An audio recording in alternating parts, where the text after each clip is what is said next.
Pracujemy najnowszy nasz zakup, czołg K2 Gatfighter. Osoby, które tutaj odwiedzają nas, często mylą czołg K2 z Leopardem, bo zbliżony jest do Leoparda, ale są pod wrażeniem jego konstrukcji. Jak opowiadamy, jakie ma właściwości, co potrafi, to są pod dużym wrażeniem.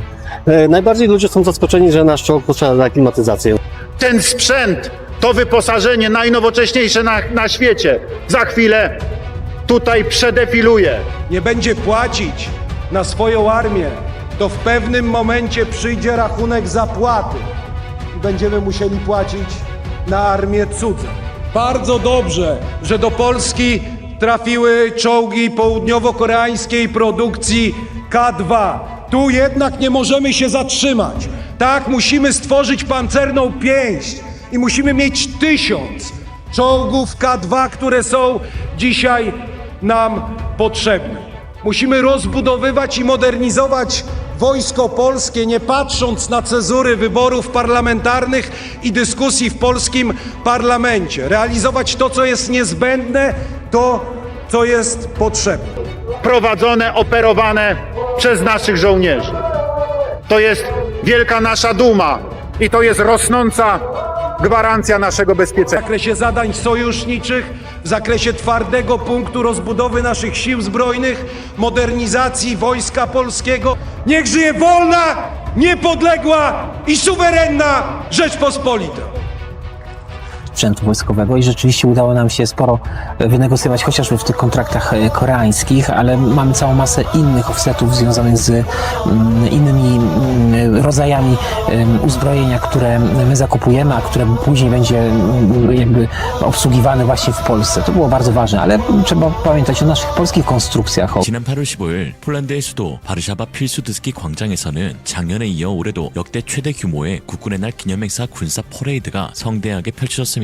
신기하게도 8월 15일은 한국과 폴란드 양국 모두에게 독립을 기념하는 매우 중요한 날로 우리가 일제로부터 해방된 광복절을 기리는 것처럼 폴란드는 1920년 러시아 볼셰비키 군의 침공을 막아내고 바르샤바 전투에서 기적적인 승리를 거두며 국가의 독립을 지켜낸 것을 기념하는 날인데요. 역시 폴란드는 한국의 형제의 나라이자 장모님의 나라, 이처럼 독립수호의 역사적 의미를 공유하는 날, 폴란드의 심정부에서 놀랍게도 한국산 무기들이 유용을 뽐내며 행진의 중심을 차지했습니다. 특히 새로 취임한 폴란드 대통령의 첫 공식 행사라는 점에서 올해 퍼레이드는 역대 최대 규모로 진행되었는데요. 그것이 가능했던 배경에도 역시 한국이 있었습니다. 현재까지 폴란드는 한국으로부터 K2 표전차 133대, K9 자주포 173운, 그리고 다연장 로켓 호마르K 발사대 126대를 인도받았는데 불과 3년 사이에 총 433대에 달하는 기갑 전력을 확보한 것으로 이는 세계 무기 거래 역사상 전례를 찾아보기 힘든 경이로운 속도인 것이죠. 폴란드 대통령은 연설을 통해 한국에 대한 깊은 고마움을 직접적으로 표했을 만큼 폴란드에게 국가안보는 그 무엇과도 바꿀 수 없는 가장 중요한 정치적 이슈이며 이러한 국민적 염원에 한국의 방위산업이 가장 확실한 해답을 제시해 주었던 것이죠. 국가번호 8위의 나라 한국 방산의 신속함은 다른 국가들의 사례와 비교했을 때 더욱 두드러지는데, 한국보다 앞서 2022년 4월 폴란드가 계약한 미국의 M1 에이브람스 전차는 3년이 지난 현재까지 고작 47대만이 인도되었을 뿐이며 2019년에 계약을 체결한 하이마스는 4년이 지난 2023년에서야 첫 배송이 시작되어 현재 20문만 운영되고 있습니다. 레오파르트 전차 역시 크게 다르지 않는데, 헝가리가 2018년에 계약한 레오파르트 2A7 플러스 전차는 5년이 지난 2023년에 첫 물량을 인도받았으며 7년이 지난 지금까지 인도된 수량은 단 18대에 불과하죠. 18. 그러나 사실 이러한 미국과 독일의 배송 타임라인은 지극히 정상적이며 유독 한국만이 상식을 뛰어넘는 압도적인 생산력과 이행 능력으로 폴란드의 국방력을 단기간에 급상승시키고 있는 것입니다. 그러니 외신들이 놀라움을 금치 못하는 것은 어찌 보면 당연한 일인 것이죠. 이날 라이브로 공개된 폴란드 퍼레이드에서 외신들은 한국산 무기들을 일면 썸네일로 앞세우면서 한국산 무기의 중요성을 강조했고, 이는 대통령의 연설에서도 명확하게 드러났습니다. 그는 한국으로부터 K2 전차를 성공적으로 인도받은 것을 매우 기쁘게 생각한다고 밝히며, 이것은 시작에 불과하며 우리는 여기서 절대 멈출 수 없고 앞으로 1000대의 전차를 모두 받아야 한다 라고 강력하게 선언했죠. 이는 단순히 군사적 협력을 넘어 여야 정치인들에게 보내는 압박이며 모든 국민들을 향해 한국과의 안보 파트너십을 흔들림 없이 이어가겠다는 국가적 의지를 천명한 것입니다.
zwycięstwo Polaków z roku 1920 nad bolszewikami zostawiło nam, współczesnym Polakom, piękną, ważną lekcję.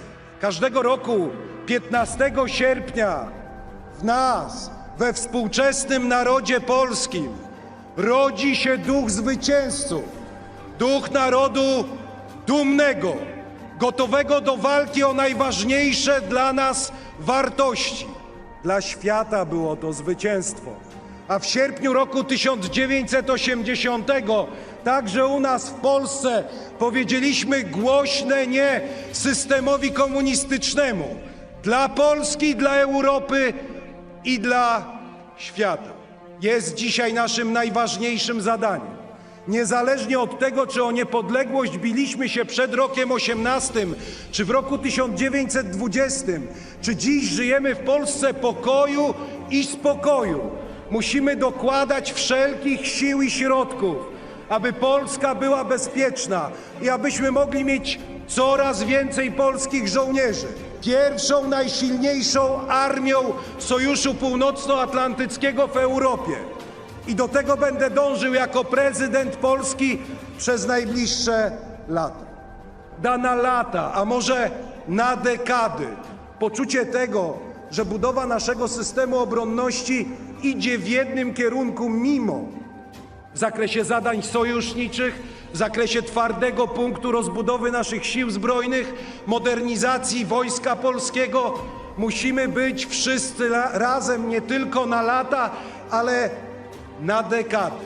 Że jeśli rząd, jeśli społeczeństwo jakiegokolwiek narodu nie będzie płacić na swoją armię, to w pewnym momencie przyjdzie rachunek zapłaty i będziemy musieli płacić na armię cudze. Bardzo dobrze, że do Polski trafiły czołgi południowo-koreańskiej produkcji K2. Tu jednak nie możemy się zatrzymać. Tak, musimy stworzyć pancerną pięść i musimy mieć 1000 czołgów K2, które są dzisiaj nam potrzebne. Musimy rozbudowywać i modernizować Wojsko Polskie, nie patrząc na cezury wyborów parlamentarnych i dyskusji w polskim parlamencie. Realizować to, co jest niezbędne, to, co jest potrzebne. Musimy zrealizować program Orka, bo jak mówili mi marynarze, potrzebujemy polskich okrętów podwodnych i marynarze od lat, od dekad na nie czekają. Cześć i chwała bohaterom współczesności, żołnierzom Wojska Polskiego. Niech żyje wolna, niepodległa i suwerenna Rzeczpospolita. 한국과 폴란드 간의 K2표전차 도입 사업은 단순한 무기거래를 넘어 유럽 안보 지형을 바꾸는 거대한 프로젝트로 진화하고 있습니다. 한 번의 실행 계약당 180대를 기준으로 앞으로 4번의 계약이 더 남아있는 이 사업이 완료되면 폴란드는 총 1000대의 K2 전차를 운용하게 되는데요. 1차 계약 GF 버전 180대 약 4조 5천억 원 규모, 2차 계약 GFN PL 버전 180대 약 8조 8천억 원으로 앞으로 4번의 계약 규모는 30조 원 이상이 될 것으로 보이며, 이는 그야말로 K2 전차의 전성기가 열린 것과 다름없습니다. 심지어 폴란드의 수량은 원조 주인국인 한국보다도 많은 수량으로 폴란드를 명실상부 K2의 주인국이라고 불러도 과언이 아닐 정도입니다. 이는 단순한 구매국을 넘어 최대 운용국으로 발돋움하려는 폴란드의 담대한 결심으로 이미 주변국으로 강력한 파급 효과를 만들어내고 있는데요. Nie tylko w trakcie produkcji tego czołgu na potrzeby sił zbrojnych, ale również ich produkty mogą być skutecznie wdrażane, zaimplementowane w czołgach, które będą produkowane dla potrzeb zarówno 루마니아와 슬로바키아 또한 폴란드와 동일한 사양의 K2PL 모델 구매를 적극적으로 검토하고 있습니다. 이는 유럽 내에서 K2 전차의 표준화와 규모의 경제를 실현하는 결정적인 계기가 되는 것이죠. 동일 기종 운용국이 늘어날수록 부품 수급은 원활해지고 유지보수 비용은 절감되며, 이는 자연스럽게 유럽 내 K2 전차의 부품 공급망 확대로 이어지게 됩니다. 한국산 무기가 유럽 시장에 본격적으로 진출하기 위한 위한 발판이자 핵심 허브로서 폴란드는 그 기대를 120% 충족시키는 완벽한 협력 모델을 보여주고 있는 것이죠. 이는 약속을 이행하지 않으며 사업을 지연시키는 인도네시아와 정확히 180도 다른 모습인데 두 나라의 국기가 서로 180도 뒤집힌 모양인 것이 이것을 뜻하는지도 모르겠습니다. 오늘의 한 줄평, 폴란드와 인니 국기 구별법, 선조의 피 흘림을 기억한다면 폴란드, 그냥 피가 거꾸로 솟으면 인도네시아. مارس خيار أمريكي مرفوض بالنسبة للجيش السعودي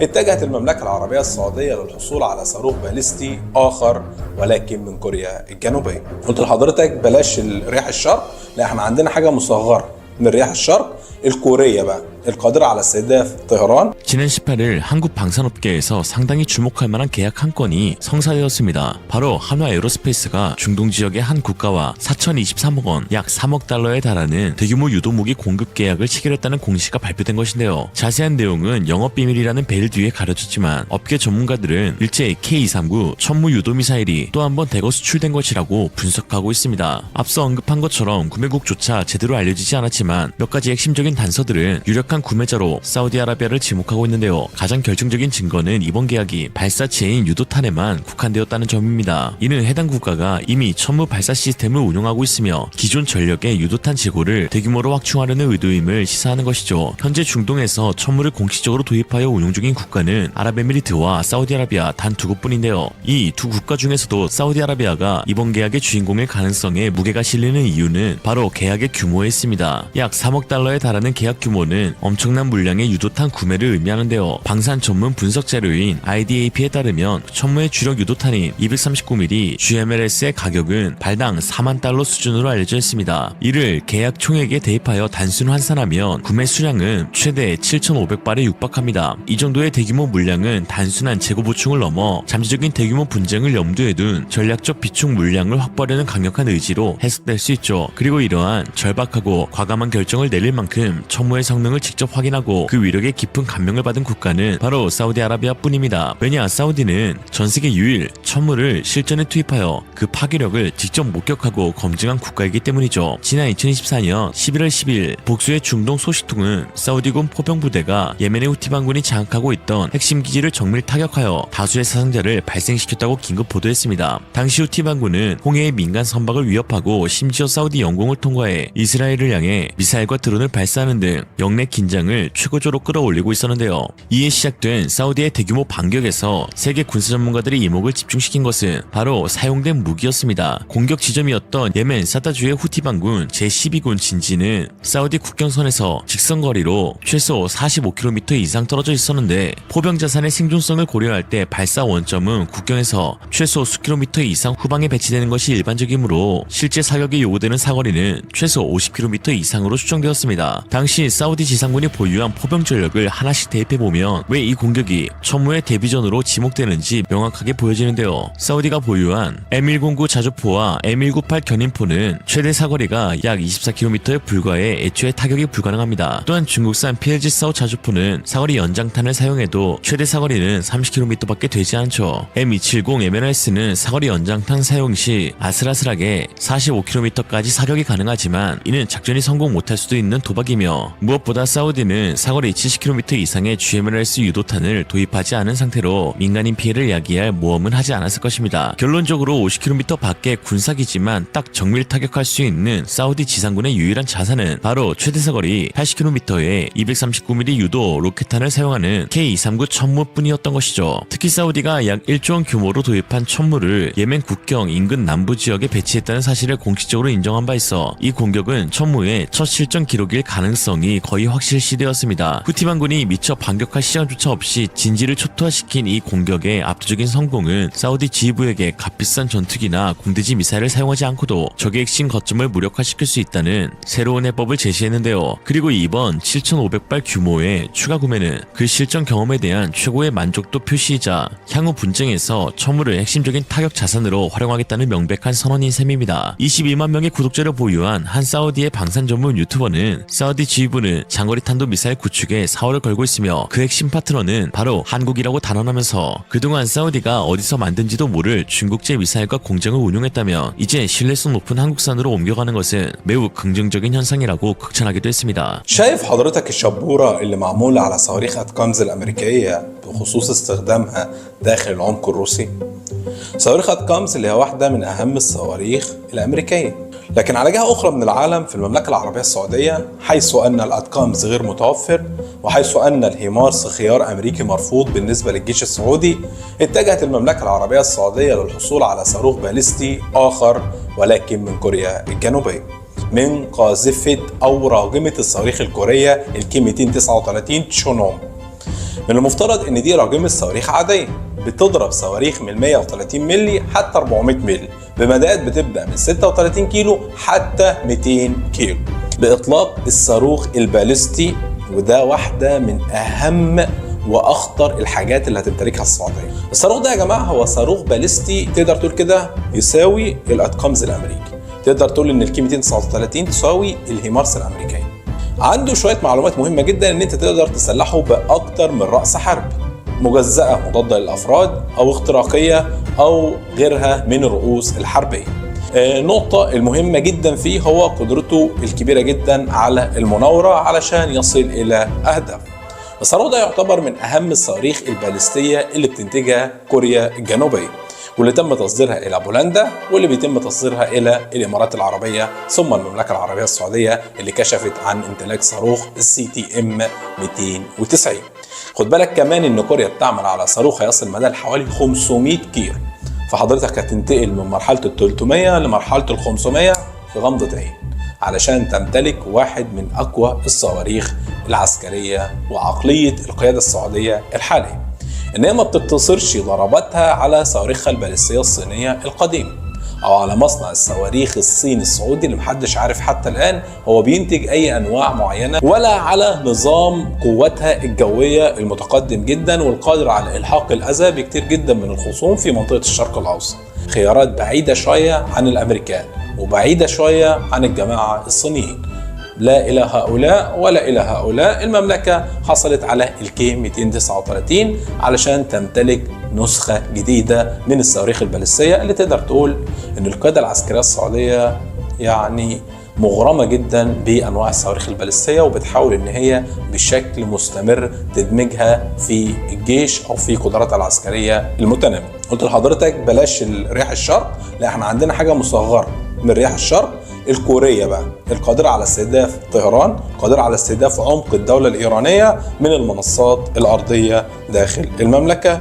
فنتمنى للمملكة السعودية التوفيق ونتمنى لجيشها مزيد ومزيد من الأسلحة. 특히 최근 사우디는 한국산 CT-190 탄도미사일까지 대거 수입한 정황이 포착되면서 사우디군의 미사일 갈증이 최고조에 달하였음을 알 수 있는데요. 이란은 중동 최강의 탄도미사일 강국으로 사우디의 석유시설, 군사기지, 도시 등 전략적 심장부를 언제든 타격할 수 있는 능력을 갖추고 있습니다. 사우디에게는 값비싼 최신의 전투기와 숙련된 조종사의 손실을 감수하지 않고도 이란 깊숙한 곳에 핵심 목표물을 타격해 보복할 수 있는 맞대응 억제력이 절실한데 그것이 바로 천무이죠. 특히 예멘 내전에서 후티 반군은 조악한 수준의 탄도미사일과 드론으로 사우디를 끊임없이 괴롭혀왔는데요. 이는 사우디에게 더 우월한 타격 능력으로 위협의 근원을 제거해야 한다는 교훈을 남겼습니다. 탄도미사일은 적의 방공망을 뚫고 지휘부, 미사일 기지, 경제 인프라 등 고가치 표적을 직접 파괴하여 전쟁 수행 의지를 꺾을 수 있는 가장 강력한 비대칭 전력이 되고 있죠. 특히 천무는 사우디뿐만 아니라 전 세계 여러 국가로부터 현재 러브콜이 쏟아지고 있는 중인데 그 이유는 단순 사거리나 파괴력 때문만은 아닙니다. 천무의 진정한 경직력은 다른 어떤 다연장 로켓 시스템도 따라올 수 없는 압도적인 호환성에 있습니다. 사실 천무에 발사되는 말 그대로 움직이는 무기고라고 할 수 있습니다. 발사되는 미사일의 종류에 따라 위력이 정해지는 만큼 더욱 중요한 것이 그 안에 로켓 미사일인데요. 실제로 천무 계약을 살펴보면 발사대 가격보다 더욱 높게 형성되는 것이 바로 로켓 미사일입니다. 이런 상황 가운데 천무는 현존하는 모든 국경에 MLRS AS용 로켓 미사일을 운용할 수 있도록 설계된 유일한 체계이죠. 구스론 시절부터 널리 사용된 121mm 로켓탄부터 한국군이 운용하는 130mm 구룡 로켓, 미국과도 호환되는 227, 230mm 확산탄, 이번 계약의 핵심인 239mm 정밀 유도 로켓, 그리고 더 나아가 280mm CTMMR, 400mm 천무토와 ASBM 대함탄도탄, 그리고 마지막으로 600mm급 전술 지대지 미사일 KT즘-1, 2까지 모두 장착이 가능합니다. 이러한 범용성은 고객 국가에 엄청난 이점을 제공하죠. 일례로 폴란드에 천무가 수출되었을 때 30년 전에 생산된 자국의 121mm 피닉스 로켓을 천무 발사대에서 완벽하게 운용하는 모습은 현지 군 관계자들을 경악하게 만들었습니다. 이는 기존에 보유한 막대한 양의 구형 로켓 재고를 버리지 않고 그대로 활용할 수 있어 비용을 획기적으로 절감할 수 있음을 의미하죠. 또 폴란드는 121mm 한정 자체 생산 기술을 가지고 있어 지역 경제도 활성화될 수 있었고요. 반면 세계시장의 경쟁자인 미국의 M270 MLRS나 하이마스는 227mm, 430mm, 610mm 세 가지 종류의 미사일만 사용할 수 있습니다. 이러한 천무의 장점은 이집트의 사례에서 더 극명하게 드러나는데요. 이집트는 천무를 단순한 지대지 타격 자산이 아닌 해안 방어와 해상 통제를 위한 게임 체인저로 활용하려는 혁신적인 구상을 하고 있습니다. 이미 K9 저주포를 해안포로 운용하여 그네에 접근하는 적 함정에 대한 1차 방어선을 구축해 놓은 상태이고, 그 후방에 배치된 천무에 대함탄도 미사일을 탑재하여 원거리의 적 함대를 타격한다는 이중 방어 전략을 세우고 있죠. 여기에 탑재될 ASBM은 한국의 전술 지대지 미사일을 기반으로 한 대함 버전으로 최대 사거리가 300km 이상에 달할 것으로 추정됩니다. 이는 이집트가 자국 해안에서 동지중해와 홍해의 주요 해상 항로를 완벽하게 통제할 수 있게 됨을 의미하는데요. 특히 마하 3에서 5에 극초음속으로 비행하며 종말 단계에서 회피 기동까지 가능한 ASBM은 현재 함대공 방어 체계로는 요격이 거의 불가능에 가깝습니다. 특히 천무의 진화는 여기서 멈추지 않는데, 현재 천무에 탑재될 차세대 미사일이 KT즘-2의 사거리를 500km, 궁극적으로는 800km까지 연장하는 개량이 진행 중입니다. 800km 탄도 미사일이 탑재가 가능한 이동 시텔 천무의 개발은 그야말로 아시아, 유럽, 중동의 지각 변동이 일어날 만한 일인데요. 한국은 북한 전역을 넘어 중국과 일본의 핵심부를 직접 타격권에 넣게 되는데, 군산기지에서 발사 시 중국의 경제 허브인 상하이가 사정권에 들어오며 산둥반도의 북해함대 기지는 물론 일본의 사세보, 구례 등 주요 해상 자위대 기지가 사거리에 포함됩니다. 사우디아라비아는 최대 위협인 이란의 수도 테헤란을 포함한 서부 핵심 지역 대부분과 부시르 원자력 발전소 등 민감 시설이 모두 타격권에 들어오고, 예멘 후티 반군의 심장부인 사나 역시 손쉽게 타격할 수 있죠. 폴란드는 러시아의 핵심 군사 거점인 여기 영토 칼리닝그라드는 물론 심지어 벨라루스 전역까지 무력화시킬 수 있는 거리입니다. 이는 러시아가 우크라이나 전선으로 보내는 병력의 배후를 직접 위협하는 것으로 러시아 본토에 대한 응징 보복 능력을 갖춤으로써 유럽 전체의 안보 지형을 바꾸는 강력한 억지력을 확보하게 되는 것이죠. 이래서 다들 천무만 보면 따봉을 날리나 봅니다. 오늘 한 줄평, 이제 보니 천무 뜻이 1000km 날아가는 무기였구나.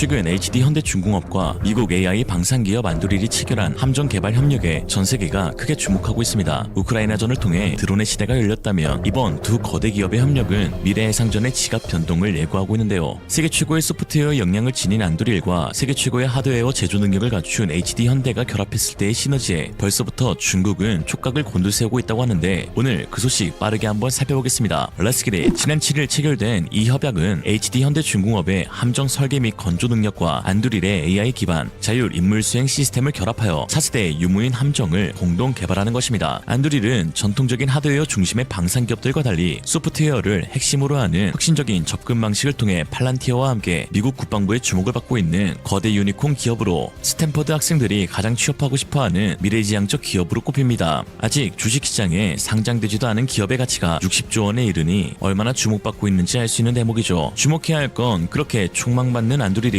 왜 한국을 선택했냐는 것입니다. 사실 이번 파트너십의 배경에는 미국의 대중국 해군 전략에 대한 깊은 고뇌가 자리 잡고 있는데요. 안드릴 매출의 대부분이 미 국방부에서 나오기에 의회와 국방부의 정책에 굉장히 민감하게 반응할 수밖에 없다는 점을 보면 사실상 이 협약은 미국의 큰 그림이라고 봐도 무방합니다. 이미 미 해군 장관 카를로스 델 토로는 중국은 13개의 조선소로 군함을 건조하지만 미국은 2개만 정상적으로 운용될 뿐이라고 언급하며 전통적인 함선 건조 경쟁에서 양적으로 중국을 따라잡기 어려운 현실을 인정하고 한국과의 협력을 강조한 적이 있었죠. 특히 미국이 자체적으로 건조 능력을 늘린다 해도 줄어드는 인구 구조상 대규모 함대를 운용할 숙련된 승조원을 확보하는 것은 더 큰 난제입니다. 이 딜레마를 해결할 유일한 방법은 소수의 유인함이 다수의 고성능 무인함을 지휘하는 유무인 복합 전투 체계로의 전환밖에 없다는 결론에 이르게 된 것인데요. 이를 위해 미국은 세계 최고 수준의 AI 기술을 제공하고 이 AI를 탑재할 가장 신뢰성 높은 플랫폼을 가장 빠르고 효율적으로 대량 생산할 파트너가 필요하게 된 것인데 이 조건에 완벽하게 부합하는 국가가 바로 대한민국입니다. HD현대중공업은 세계 최고의 함정 건조 기술, 효율적인 공정 관리 능력, 그리고 대규모 생산 인프라를 모두 갖춘 세계 1위의 조선업체입니다. 당연히 생산력과 기술력만 있다고 해서 되는 것이 아닌 수십 년간 축적된 신뢰를 바탕으로 한 한미 동맹이 그 근간에 자리 잡고 있죠. 미국이 가장 민감한 국방 AI 기술의 하드웨어 파트너로 한국을 선택한 것은 중국의 양적 팽창에 맞설 가장 현실적이고 강력한 카드이기 때문입니다. AI의 핵심인 반도체조차 그토록 까다롭게 구는 미국이 그 완전체를 할 수 있는 AI 핵심 OS 기술을 지닌 안두리를 한국에 보낸다는 것은 미국조차 이것밖에는 해답이 없다라는 사실을 인정하는 셈인 것이죠. 이로 인해 사실상 해상무기 끝판왕이 탄생하게 되는데요. 안두릴의 AI 두뇌와 HD현대의 신체가 결합하여 만들어낼 시너지는 그야말로 어마무시합니다. 안두릴은 단순히 AI 소프트웨어 업체가 아닌 레티스라는 운영체제를 개발하여 배포하는 회사입니다. 즉 개별 무기를 똑똑하게 만드는 AI가 아니라 전장의 모든 자산을 하나의 네트워크로 묶어 지휘하는 AI 전장 운영체제인데요. 수많은 센서 정보를 실시간으로 융합해 전장 상황을 완벽하게 인식하고 AI가 스스로 최적의 전술을 판단하며 연결된 모든 유닛에 자율적으로 임무를 부여합니다. 이렇게 되면 어떻게 될까요? 바로 대규모 무인 군집 함대가 손쉽게 구축되는 것이죠. 특히 HD현대가 개발 중인 4종의 USV는 레티스 OS의 명령을 수행할 각각의 특화된 신체 역할을 맡는데요. HD현대중공업의 스텔스 정찰 USV인 테네브리스는 적의 레이더 탐지를 최소화하는 저피탐 설계로 적진 깊숙이 침투하여 정보를 수집하는 눈과 귀의 역할을 수행할 수 있는데 테네브리스가 수집한 핵심 정보는 레티스 OS로 전송되어 전체 군집의 작전 판단을 위한 기초 데이터가 되고 기존의 정찰 자산이 탐지될 위험을 감수해야 했다면 테네브리스는 적이 인지하지 못하는 상태에서 전쟁의 투명성을 확보하는 핵심적인 역할을 하게 되죠. 또한 고속 기동성과 강력한 무장을 갖춘 전투용 USV인 C-서펀트는 원격 사격 통제 체계나 유도탄을 탑재하여 적의 소형 함정이나 위협 표적을 직접 타격하는 창의 역할을 하는데요. 레티스 OS의 명령에 따라 여러 척이 동시에 적을 공격하는 군집 공격의 핵심 실행 유닛으로 소모될 것을 각오하고 적의 방어망에 돌진하는 미끼나 자폭 드론으로도 운용될 수 있습니다. 여기에 연안 및 항만 방어에 특화된 수형 감시정찰 USV인 솔타는 저렴한 비용으로 다수를 배치하여 특정 해역을 24시간 감시하는 파수꾼 역할을 맡게 되는데 서해와 같이 복잡한 해역에서 중국의 불법 조업 선박이나 해상 민병대를 식별하고 추적하는 데 최적화되어 있으며 유인 함정의 피로도를 줄이고 작전 효율성을 극대화합니다. 그리고 가장 주목받고 있는 AI 함대의 지휘관 무인 전력 지휘 통제함은 단순한 USV를 넘어 다수의 무인 수상정, 무인 잠수정, 무인 항공기를 지휘하는 이동형 해상 컨트롤 타워로서 레티스 OS의 핵심 노드가 될 수 있습니다. 전체 무인 군집을 현장에서 직접 통제하며 유인 함대와의 데이터 링크를 담당하게 되죠. 이 지휘 통제함의 존재로 인해 AI 함대는 중앙 통제소와의 통신이 두절되더라도 독재적인 작전 수행이 가능합니다. 24시간 말이죠. 이 4개의 플랫폼이 레티스 OS라는 하나의 신경망으로 연결될 때 비로소 개별 드론의 합을 뛰어넘는 진정한 의미의 AI 유령 함대가 완성되는 것입니다. 사실 이게 얼마나 강력할지 감이 잘 안 오는데요. 최근 미 공군 모의 공중전에서 AI 파일럿이 인간 최정예 파일럿을 마치 가지고 놀듯 압도하여 충격을 준 바 있습니다. AI는 피로나 감정 없이 수천 개의 정보를 동시에 처리해 최적의 수를 찾아낼 수 있습니다. 사실상 맵팩을 킨 것과 다름없고 5초 뒤의 미래를 내다보는 초능력을 지닌 것과 같죠. 군사 용어인 우다루프의 순환 속도에서 인간과 비교할 수 없는 우위를 점하게 됩니다. 일례로 중국 함대의 인간 지휘관이 상황을 관찰하고 판단하는 동안 AI는 이미 수백 번의 시뮬레이션을 거쳐 결심하고 행동에 옮길 수 있습니다. 수백 개의 AI 무인 유닛이 각기 다른 방향과 전술로 동시에 공격해 온다면 중국의 지휘 통제 시스템은 정보 과부하로 마비될 수밖에 없죠. 이것이 AI가 중국 해군에 대한 효과적인 비대칭 전략이 되는 이유입니다. 특히 최근 필리핀 중국 해상 충돌에서 드러났듯 중국 해군이 수적 우위에 있다 하더라도 그것을 운용하는 사람이 중국인이라는 치명적인 결함이 발견되었는데요. 필리핀 해경 선박을 쫓던 중국 해군 군함과 해경 경비함이 오히려 서로 부딪히면서 선체가 크게 파손되고 이 과정에서 중국 해군 사망자까지 발생한 것으로 드러났습니다. 하지만 중국 국영방송 군사 채널은 이에 대해 일절 침묵하고 있고 그 어떤 분석도 내놓지 않고 있습니다. 사설 전문가나 대만 방송을 통해 중국 해군의 실태가 낱낱이 드러나고 있는데 그 실상은 참혹 그 자체였고 결론적으로 한국의 무인 수상함에 속수무책으로 당할 수밖에 없는 구조라는 것이 드러났죠. 昨天中国在南海自撞，撞出了国际的大笑话。大家以为笑话一场，那也就算了，没想到这个撞出了大问题。诡异的是什么？中国的官媒从上到下基本闭口不谈这件事情，甚至《纽约时报》直接讲为什么解放军高层陷入混乱，习近平寻求加强控制。这句话是什么？解放军现在已经没有打仗的能力了吗？你在中国是看不到这一篇文章，还有看不到发生这个事情，还有看不到这些影片。这发生什么事情呢？主要是这样的：中国一艘海警船呢，还有另外一艘这个动52 D 型的这个所谓164号的这个所谓桂林舰，他们2支船舰呢要追捕一个什么？这个菲律宾的海警船叫苏洛号，就没有两艘船在追他，就追他的时候呢，人家苏洛号没事。就那这个海警船跟这个桂林舰2个居然撞上了，你看撞的第一个时间照，你看，因为好像有这个红色的这个海上溅出了红色，对，很多船在这边绕来绕去的时候，他们都看不到这个海警船的定位。你看有非常多做这个应答器的这个船在这个地方，对，那很多应答器在这边。好，那讲没有看，但是就没有看到这个3104号这个应答器的这个状况，也就是说，它事实上是处于看不到的这个状况。好，那因为你关掉应答器之后，现在人家就发现嘛，为什么你这一台3104号会跟这个军舰会互撞？因为你把应答器关掉，所以这个军舰是不是看不到你？因为为什么？因为146号以为这个会以包夹这个菲律宾飞舰的方式执行的任务啊，不排除是为了抢攻嘛，所以等于是两边为了抢攻。但是164号上面有这个正向雷达啊，还有超视距的这个搜索雷达啊，远程介护的警戒雷达，还有配套的电子设备啊，这你怎么会看不到这个海警船？所以唯一的解释就是海警船它把它的应答器关掉，但雷达上看不到，它就在你旁边没多远，你应该也看得到啊。结果还是没有看到，还是2个互相撞上去，对，所以就觉得很奇怪。所以其中一方他把他的这个所谓的应答器关掉，对啊，因为我不要让你发现我今天做了什么，是啊，然后结果他就直接杀过来，对，3104号人他也不想让这个菲律宾。我跟你讲，这一次很简单的海警都能跟这个军舰擦撞，如果你真的要大规模攻击过来的时候，你会发生这种事情，大家撞成一团。之外呢，你知道菲律宾最近连续2艘购置这个韩国的垂直发射飞弹系统的驱逐舰已经到位了。他们在去年2024年跟菲律宾跟美国的海上肩并肩，那么相关的军事演习上面，你知道他做了什么事吗？做了什么？他特别由这一艘从韩国所拿到的现代化，在此之前菲律宾都只有炮。没有真正的飞弹，没有真正能够这个飞弹可以发射的，他一口气拿到还是垂直发射。然后呢，他做了一件事，他跟美军的驱逐舰一起，但是呢，由菲律宾的这个从韩国拿到的现代的驱逐舰呢，直接发射了1枚飞弹，集成了一艘废弃的油轮。为什么要击烧这个油轮？你知道吗？因为这艘油轮是由中国制造的，所以他把它当作靶船。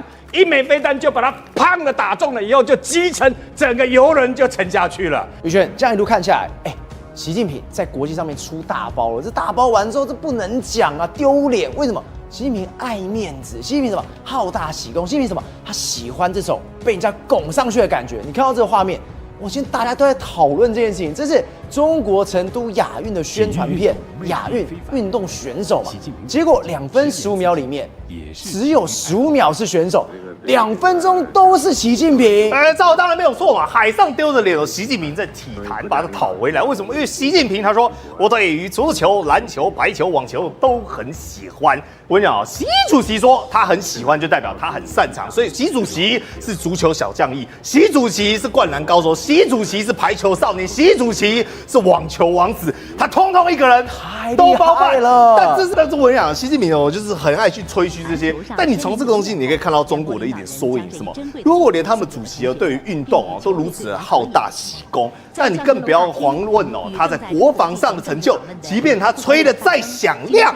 搞不好呢，最后如同习近平拉弓的姿势一样。 소수의 인간 지휘관이 수많은 함선을 통제하는 방식은 예상치 못한 변수가 동시다발적으로 발생하는 복잡한 해상 위에서 신속하고 유연한 대응을 어렵게 만듭니다. 중국 해군의 양적 주력을 이루는 054A형 호위함과 056형 초계함은 한국 무인 수상정의 간식거리가 될 수 있는데요. 이들 함정의 방어 시스템은 주로 자기 자신을 지키는 개함 방어 수준에 머물러 있는데 고성능 스텔스 무인함이 기습적으로 대한미사일을 발사하거나 고속 자폭 드론 여러 척이 동시에 돌진한다면 호위함이나 초계함의 제한된 방어 능력으로는 이를 막아내는 것이 물리적으로 어렵습니다. 더 이상 중국 해군이 그 내에서 깝치지 못하게 되는 억제제가 되는 것이죠. HD현대 중공업의 울산도크가 이 무인함대를 건조하기 시작한다면 그 잠재력은 상상을 초월할 것입니다. 기존 함선 건조 라인 일부만 전환하더라도 공정 최적화를 통해 연간 수십 척에서 최대 100척 이상의 USV를 생산할 수 있다는 분석이 나오고 있는데요. 인간이 필요 없는 함대, 비용은 10분의 1이지만 전투력은 10배에 달하는 함대, 이것이 바로 한국과 미국이 중국의 양적 우위를 질적 그리고 개념적 우위로 압도하려는 전략인 것이죠. 중국 지휘관이 어떻게 우왕좌왕하는 순간 한국의 AI 무인 수상함은 이미 1000가지의 공격 루트를 계획하고 있을 것입니다. 오늘의 한 줄평, 한국은 오토케이, 중국은 어떻게